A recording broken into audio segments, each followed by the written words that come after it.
तेणु पर्यावरण प्रति ध्यान देवाक पड़ो। आज आम लोक मैंने चित्कार कर सरकार कहले जे पॉल्यूशन सर्टिफिकेट आणतु टीवी रे सबुदिन विभिन्न प्रकार बाजुची ये कौन आमको जना ना जे पॉल्यूशन होची दूषित होची वायुमंडल दिल्ली में निश्वास नहीं पार लोक काली सकाଳେ ओडिशा से ही अवस्था हम आम गाड़ी चलवा व्यवस्था अच्छी सरकार नियम कले जाकि आम चित्कार करवा ता पूर्व आम सचेतन हम ना आम कौन पाठ पढ़ी ना हम सब जानते हैं मानते नहीं आम सब जाचु मानिया टे मन में कुंठा भाव रही जाए।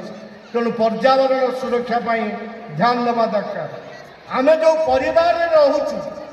तृतीय बिंदु को आसिले जो परिवार रोचु आम परिवार को इंग्लीश में कहलु फैमिली फैमिली फैमिली आ परिवार एका जिनस नुहे फर्मुलर शब्द रही फैमिली आम दुई आमर दुई बापा माँ दुई पिला अधिक रु अधिक दुई अधिक करवानी आम आंटी आउ अंकल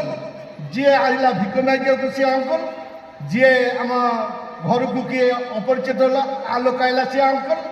तेणु दादा मरीगले बड़ बापा मरीगले मामू मरीगले ये सबू संपर्क मौसा मरीगले गोटे शब्द है अंकल आउ आंटी मौसी पिउसी ये जो संपर्क आम परिवार कहले तीन पीढ़ीर संपर्क जहाँ आमर मुख्य अतिथि कहते खुशी होते आम सबू शिशु मंदिर ये व्यवस्था कराई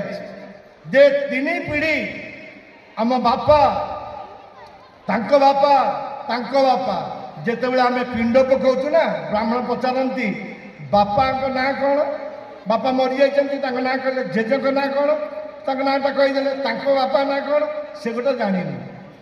से गोटे आमको जना ना किंतु अकबर बापा ना कौन औरंगजेब बापा ना कौन घोषिक परीक्षा लिखीचु निज बापा ना आमको जना ना ये हूँ आम समाजर परिस्थिति। तेणु आमर पिता पितामह प्रपितामह वृद्ध पितामह वृद्ध प्रपितामह ये जो संपर्क आपको खोजिकी बाहा करने को पड़ो। तेणु परिवार रे आम जो फैमिली कहीकि जो अणु परिवार करचु वर्तमान आम बापा बुढ़ा गले नहीं वृद्धाश्रम में छाड़ी दियो शिक्षित पिला काम होती आमको समय ना बापा ओल्ड एज होम में था आपण आश्चर्य हे जो टीएन सेशन भारत वर्षर निर्वाचन कमिशन थिले जी समस्त आखि खोली जाते निर्वाचन कौन ता पूर्व लोक जानू नथिले भोट दौले किंतु से व्यवस्था विषय जानू नथिले सीए शेष में जाकि ओल्ड एज होम रे शिक्षित पिला विदेश रे तो परिस्थिति जिते एपरी अच्छी व्यवस्था